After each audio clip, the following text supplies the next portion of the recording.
श्रीगुरुवे नमः। अखण्डमण्डलाकारं व्याप्तं येन चराचरं तत्पदं दर्शितं येन तस्मै श्रीगुरुवे नमः। ओम शांति शांति शांति। प्रणाम भगवान। श्री आलू वाले बाबा जी का दिव्य ग्रंथ महावाक्या। और भगवान, कल से हमारा अध्याय शुरू हुआ है ज्ञानी का व्यवहार, पेज नंबर 208 से। तो यहाँ पे हमारी बात आई थी कि जैसे स्त्री की पोशाक पहने हुए और स्त्री के समान चेष्टा करने वाले पुरुष को अज्ञानी स्त्री समझता है, इसी प्रकार ज्ञानी के उपाधि रूप शरीर को और प्रारब्ध की चेष्टा को देखता हुआ अज्ञानी भूल के कारण उसे अज्ञानी समझता है।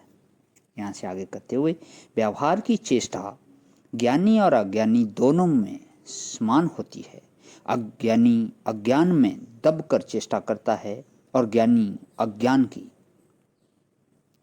कितना भी सूक्ष्म क्यों न हो, परंतु वह प्रयत्न ज्ञानी कक्षा में न होने से सफल नहीं होता। जब प्रयत्न निष्फल जाता है तब निर्णय करने वाला प्रसंग को झूठ कहता है, परंतु ऐसा कभी नहीं मानता है कि मैं झूठ हूं। अपने को अज्ञानी नहीं समझता। ऐसी आकांक्षा होना सबको स्वाभाविक है।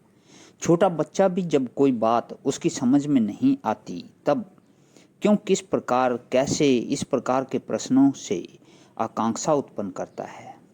सब अपने अपने माप से ही सबको मापना चाहते हैं। बहुत सुंदर बात। सब अपने अपने माप से ही सबको मापना चाहते हैं, इसलिए अपने को अज्ञानी मानने वाला जगत में ढूंढने से भी नहीं मिलता।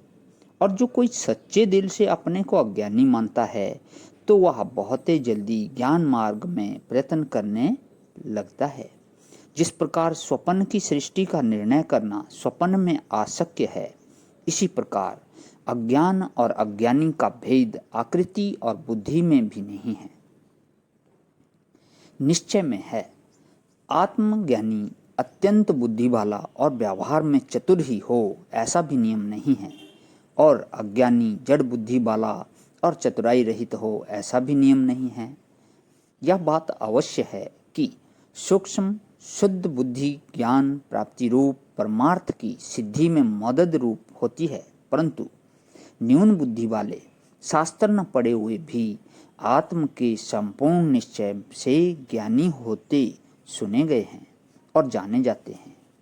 इसी प्रकार ज्ञानी में खास चमत्कार वाली सिद्धियों का होना भी आवश्यक नहीं है।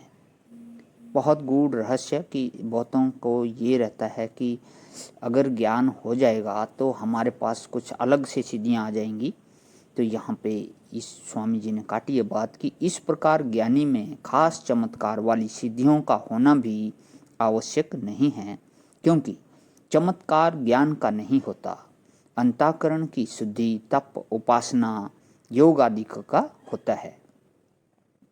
इन सब कारणों से ज्ञानी का जानना अज्ञानियों का विषय नहीं है। जो अंतःकरण को शुद्ध करके मुमुक्षु भाव को प्राप्त हुआ है, वह भी पूर्ण रूप से जान नहीं सकता कि ज्ञानी का व्यवहार किस प्रकार होता है, परंतु अनुमान है, कुछ लक्ष्य कर सकता है। इसलिए वह ज्ञानी के अंतर्भाव को जानने का प्रयत्न कर सकता है। जीव भाव अज्ञान है और आत्म भाव ज्ञान है। एक और बहुत सुंदर संज्ञा, छोटी छोटी परिभाषाएं बहुत सुंदर हैं। जीव भाव अज्ञान है और आत्म भाव ज्ञान है। भाव किसी प्रकार का हो, व्यवहार में हानि नहीं होती। जैसे जीव भाव रखकर व्यवहार के कार्य किए जाते हैं, इसी प्रकार आत्म भाव रखकर कार्य कर सकते हैं। कार्य करने के समय ना तो जीव भाव की आवश्यकता होती है और ना आत्म भाव की आवश्यकता होती है, क्योंकि भाव बुद्धि से होता है और बुद्धि कार्य करते समय कार्य में लगी हुई होती है। इसलिए भाव और कार्य में बुद्धि एक साथ नहीं लग सकती। प्रणाम भगवान। आज यहीं विराम करता हूँ। ओम शांति ही शांति ही शांति ही।